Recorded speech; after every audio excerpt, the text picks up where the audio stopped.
किसी से सिर्फ प्यार या नफरत करने के अलावा तीसरा और बेहतर विकल्प है उसे समझना। तो दोस्तों, इसी के साथ वीडियो स्टार्ट करते हैं और आ गई हूँ मैं अब गार्डन में। राधे राधे दोस्तों, कैसे हैं आप सभी? स्वागत है आप सभी का ग्रीन आशियाना चैनल में। तो दोस्तों, जैसा कि आप देख रहे हैं कि मैंने अरवी के पत्ते काट लिए हैं खूब सारे। तो ये बहुत बड़े बड़े हो गए थे, तो मैंने सोचा कि आज इनकी सब्जी बनाते हैं। हमारे यूपी में बहुत ही अच्छी डिश बनती है, तो मैंने आज उसको काट लिया। और इसके दाग जो है ना, जैसे कपड़ों में जामुन की दाग लगती है ना, बहुत मतलब छूटता ही नहीं है, वैसे ही इसके रस से जो दाग लगता है वो छूटता नहीं है। तो मैं लाइट कलर की ड्रेस पहनी थी, तो मैं बच के उसको काट रही थी उसकी डंडियों से, फिर भी एक दो जगह मेरे कपड़े में लगी गया। तो अगर आप इसकी रेसिपी जानना चाहते हैं तो मैं शॉर्ट्स वीडियो में डाली हूँ और वो बहुत ही टेस्टी लगता है, आप जाकर देख सकते हैं और बना सकते हैं। देखिए, मैं जैसा कि दाग लग गया और मैं उसको पोंछ रही थी कि फिर वरना वो लाल होके और छूटेगा नहीं। तो अब मैंने इसको ले लिया है। तो आज बनेगा मेरे यहाँ अरवी के पत्ते की भाजी। वो उसमें बहुत सारे प्रोसीजर होते हैं, उसको बेसन लगाना, फिर बॉयल करना, फिर उसके बाद उसको तलना। तो ये काफ़ी मेहनत वाला है, बट टेस्टी बहुत लगता है, तो मेहनत कर लेते हैं। तो क्या आप लोगों ने भी कभी ये बनाया है? आप कहाँ से देख रहे हैं? कमेंट बॉक्स में ज़रूर बताइएगा कि क्या आपने ये डिश बनाई है, और अगर बनाई है तो आपको कैसी लगी। तो चलिए, हमने तो इसको ले लिया है, काट लिया पूरा। जितने भी बड़े पत्ते थे हमने सब काट लिए और छोटे छोटे छोड़ दिए हैं नेक्स्ट टाइम के लिए। तो अब मैं आ गई हूँ, ये जो गार्डन में सूखी पत्तियाँ होती हैं ना दोस्तों, वो सारी सूखी पत्तियाँ मैं कलेक्ट करती हूँ। और यही जब पॉट बनाते हैं, मतलब कोई फ्लावर लगाते हैं गमले में, तो सबसे नीचे जो है ना, पहले स्टोन डालने के बाद मैं ये सूखी पत्तियां जो है उसमें भर देती हूँ और कुछ ही मात्रा में मिट्टी और रेत भरती हूँ।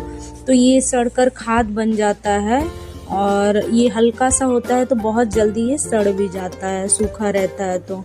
तो इसको मैं उठा कर रखती जाती हूँ। पहले तो नहीं मिलता था, मुझे सूखी पत्तियाँ ढूंढती थी, बट अब मिलने लगा है। तो इतने सारे प्लांट्स हो गए हैं कि कुछ न कुछ पत्तियाँ कहीं न कहीं इकट्ठा हो ही जाती हैं। जैसे देख सकते हैं आप, इधर भी रखा है हमने। तो ये आप जब भी प्लांट लगाएं ना, तो उसके अंदर आधा से मतलब आधा तो भर ही दें उसको दबा कर, और उसके बाद फिर उसमें मिट्टी और रेत मिक्स करके और कोई कंपोस्ट डालना है तो वो तीनों को मिक्स करके और फिर प्लांट लगाएं। जैसा कि आज बहुत धूप सा मतलब मौसम है, उमस टाइप का शाम हो गया है। तो ये मेरा एलोवेरा का प्लांट है, आपने देखा। और ये एक डंडी छोटी सी मैं लगाई थी और अब ये बढ़ते जा रहे हैं धीरे धीरे करके। और अब आ गई हूँ मैं भिंडी तोड़ने। तो मैंने जिस हिसाब से डलिया ली हुई है उस हिसाब से भिंडी है नहीं आज, क्योंकि अभी 2 दिन पहले मैंने तोड़ा था, लेकिन मैंने डलिया कुछ ज़्यादा ही बड़ी सी ले ली है। तो देखिए, इतना भिंडी भी निकलती है या नहीं क्योंकि दिखाई कहीं नहीं दे रही थी।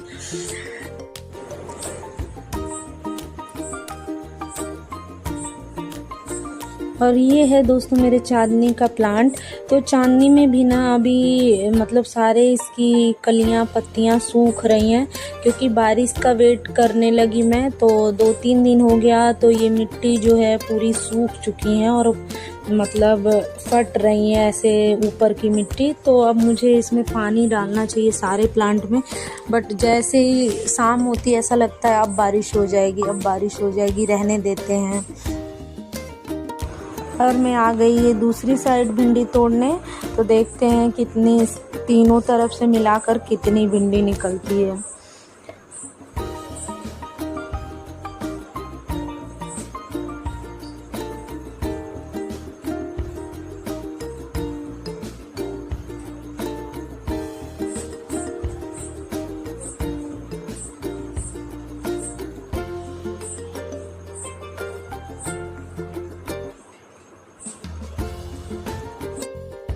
दोस्तों यहाँ 3 दिन हो गए, लगभग 3-4 दिन बारिश हुए, तो इसलिए ऐसे इतनी गर्मी और उमस हो रही है और मिट्टी जो है ऐसे सूख रहे हैं, प्लांट भी। नहीं तो रोज़ 1-2 दिन पे मतलब पानी छिड़क देते थे भगवान, तो कभी सूखते ही नहीं थे, प्लांट्स हमेशा गीले रहते थे। तो अब मैं सोची कि चलो अब पानी की बात कर ही रहे हैं तो पानी डाल ही देते हैं प्लांट्स में। तो मैंने ऑन किया मोटर, और जैसे ही मैंने स्टार्ट किया पानी डालना तो मोटर पहले से ही किसी ने फुल कर रखा था, तो जितना मैं इधर पानी देती उससे ज़्यादा तो टंकी भर के गिरने लगी। फिर मैंने इतने ही दूर में डालकर और फिर बंद करना पड़ा था मुझे।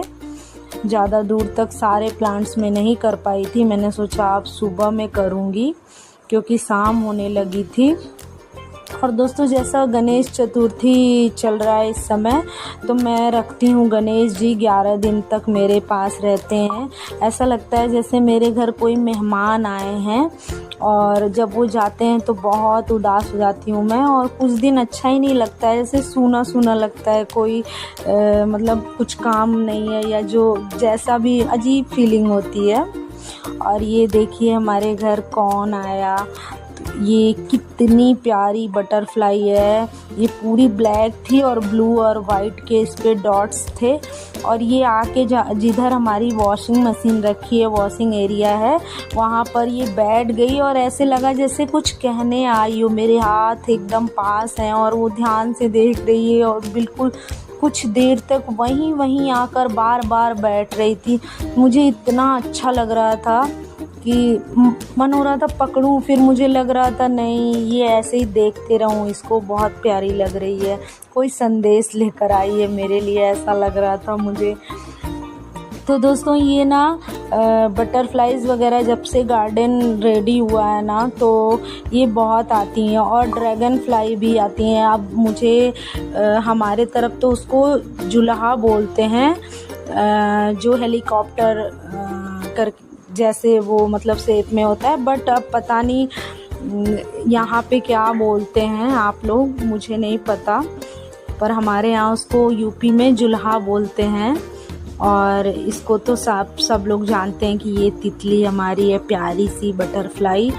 लेकिन दोस्तों तितली की लाइफ जो होती है ना, वो दिखने में सुंदर होती है, लुभावनी होती है, और सब लोग उससे मतलब आकर्षित होते हैं, बट इनकी लाइफ में ना बहुत संघर्ष होता है। ये काफ़ी ट्रांसफॉर्मेशन से गुजर कर तब एक प्यारी सी बटरफ्लाई बनती हैं।